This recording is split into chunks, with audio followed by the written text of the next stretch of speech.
Abba-dabby dude! Hi there, this is Abba-dabby dude! Welcome back. Now today's video I've put it in the Techy talk playlist because that kind of seems where it fits best. Because it's an update on my wireless charging setup I've got in the car. You may remember a few months ago I posted a video where I set up a little wireless charging mat in the floating center console area of the car. Well, it had a few weaknesses that I wasn't so keen on. First of all, the phone just slides around on the mat, so if you're cornering or on twisty roads or whatever, the phone would sometimes slip off the mat or slip out of position on the mat, and it would break the connection and it would stop charging, and you wouldn't necessarily notice until too late. But it was great, it worked well, and it was a nice system. However, I've recently upgraded my iPhone, and I've now got a new one with the MagSafe charging built into it. So I've decided to upgrade my charging system in the car as well to incorporate a MagSafe charger. Now, it's quite again, it's a cheap little setup. I'll link to the item I bought below, but it was bought off of eBay. It's just a little metal bracket, I suppose you would call it, mount that you put the MagSafe charger into. So bear in mind that the charger or the mounting bracket doesn't include the MagSafe charger, so you'll have to buy the bracket and also the MagSafe charger separately from Apple. Now you can get non-Apple ones as well, but I would actually recommend using the Apple one because it does give you the best or there may be non-Apple ones that also give you the same charging speed, but you know what you're getting with this one. And you won't save that much by buying the non-Apple one, in all honesty. But also they do vary in size slightly. So if you get a non-Apple one, it may be a slightly different diameter and might not fit in the bracket properly. But anyway, just to show you what we've got here, we've got the wireless, the MagSafe charger mounting bracket here, and then we've got the MagSafe charger from Apple here, and I'll show you in a minute, but that just slides into the bracket. It's a very simple setup. So bracket, take it out the box. As you can see, it is very simple. How many times can I use the word simple in this? But you got the mounting bracket. It's got a hinge so you can adjust the angle, and I'll show you, once I get it in the car, I'll show you how I've mounted it. It's or how I'm going to mount it, but how I've planned to mount it. And it's quite a nice little setup. So you get this, then you just take the MagSafe charger. I'll get that out of the box. And there you can see the MagSafe charger is just a little round charging pad. So you feed the cable through the hole, like so, and then you just push the MagSafe charger into the hole. Now, as you can see, it is quite a tight fit, but once it's in, that holds it nice and secure. Now it's tugging on that sort of rubber cushion bit a little, so you will have to work it sort of back and forth a little bit just to get it all into position, but there you go, that's it, nice and secure in place inside the bracket. So we'll take that out now. Actually, one other thing I will have to show you, because the iPace has got a USB-A socket and this has a USB-C connector, you will need one of these, which is just a little USB-C to USB-A adapter. Again, I'll put a link underneath. I got them off Amazon. Not expensive, and they came in a pack of two. I think it was a pack of two. You can see it's got USB-A at the one end, and then the input side is a little USB-C. You plug your charger, your MagSafe charger into that, and then we'll plug that into the car. So that's all the things you'll need. And now we'll head out to the car, get it mounted, and show you. It's a very short video today, but I think it's a nice little setup. Oh, no, one other thing I haven't done. One extra thing that you'll need is a little bit of Velcro. So I've got some of this. Again, I think I got it off probably Amazon. Or did I go to B&Q? I might have bought this in B&Q actually. But anyway, it's just Velcro. It's heavy duty Velcro. Double-sided. There's tape on both sides. Cut it to just shorter than the base pad of the charger.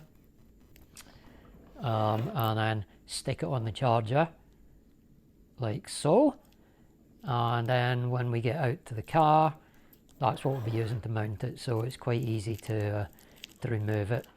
It does stick quite solidly. This glue is quite solid, but it is actually quite easy to remove if you want to take it out the car again at some point, either because you're selling the car, or maybe in the future Apple's brought another different charging standard out and you might have to change it again. But yeah, it is really easy to remove, and also with it being Velcro means that you can actually take the charger mount itself off should you need to temporarily for whatever reason, and just put it back on again without having to stick things in place repeatedly and then find a way of ungluing them afterwards. So it's a nice semi-permanent arrangement that's easy to work around. So right, now I've covered that, now let's get out to the car, get it installed, and see how it looks. Right, so we're in the car. First thing to do is just grab a duster of some sort. Just make sure that that little area there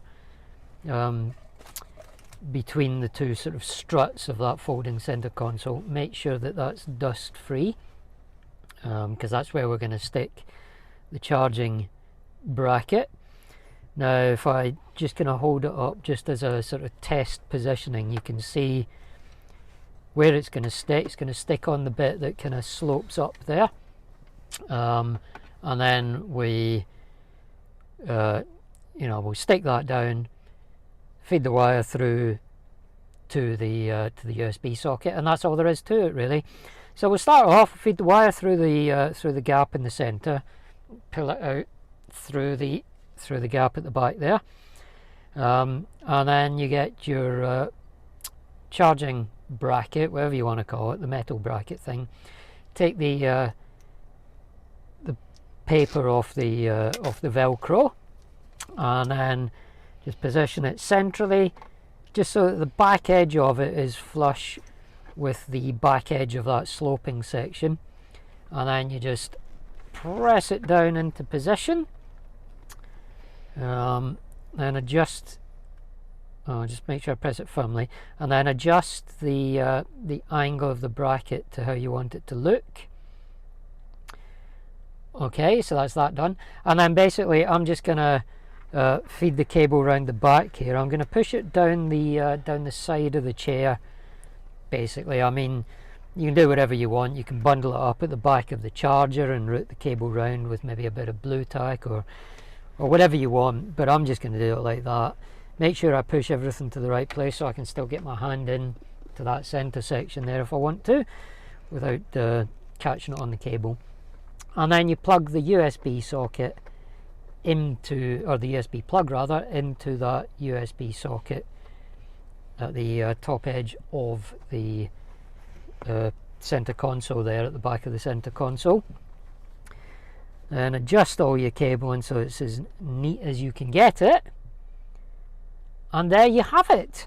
That's literally all there is to it, but it's quite a nice elegant solution. If I get my phone now, you can see there's my iPhone 13, well 13 Pro actually, and then you just drop it on there. So in order to use it now, whenever I get in the car, I just drop the charger, the phone onto the charger there.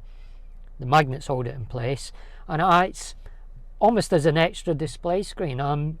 One thing I particularly like to do with it, if I can show you it with Apple CarPlay running, you can see there's Apple CarPlay running with a better route planner running. I've got it set up to use live data with a better route planner, and as you can see, you get the navigation on the top screen, and you can set the bottom screen up with your consumption graph. Say bottom screen, your phone I mean, which has effectively become your bottom screen now.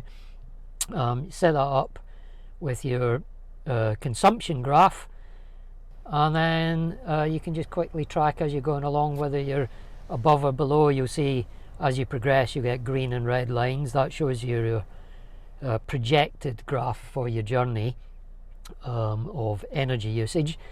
As you progress you'll get a green or a red line showing if you're above or below the anticipated consumption, and you can just quickly keep an eye on it, make sure you're gonna, you know, you're not hopelessly over consuming and not going to make it to where you're going. And that's a really nice little display. It's nice and simple. It's an at a glance thing without being a distraction. And yeah, there you go. Other things you could do with it is you could set your music up on there. So for example, you could set Apple Maps on the top screen and your music player on your bottom screen. Probably especially useful if you've got a model year 21 or 22 onwards, where you can't get your media on that middle screen, what is now the middle screen, but is actually the lower touch screen in the car, if you like, the one between the two climate control dials. On the model year 21 onwards you can't have the media information on there, so what you can do is have your maps or whatever you want running on the top screen, your climate control obviously on that middle screen, because that's all you've got really. You can only have climate or seats on that screen now with the MY21 22 models, and then have your music player on your bottom screen like that, so you can still have all the info, you know, that you had on a model year 19 model year 20 car, where you could have the media controls in that touch screen between the climate control dials. Now you could have it on your phone down there, but it's very simple. How many times have I said simple in this video? But it is. It's very easy. You just get in the car, drop your phone on the charger, drive off, and then just when you're getting out of the car, lift it off the charger. The magnets hold your phone in place, and it's quite an elegant solution, I think. So yeah, there we go. That's it. That's really all there is to it. Obviously, how you configure it is entirely up to you. You can. I've just shown a couple of examples there with one way of how to use a better route planner, another way of having your music on your phone and your maps on your touch screen, whatever. But I'm sure there's other combinations that people can come up with that suit them even better. But let me know what you think. Let me know if you've decided to go down a similar route in the comments down below. Let me know if you've found the killer way to set up your configurations on the screen and phone. But yeah, as I say, very straightforward. Let's change the word. It's very straightforward. Not a difficult job to do at all. Very quick, and I think it's quite an elegant looking solution.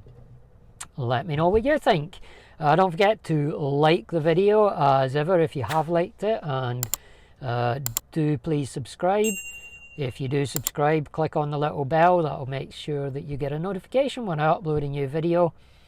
And if you do want to subscribe, you can do that right now by clicking on my ugly little face over here. And don't forget to check out some of my other videos like this one up here.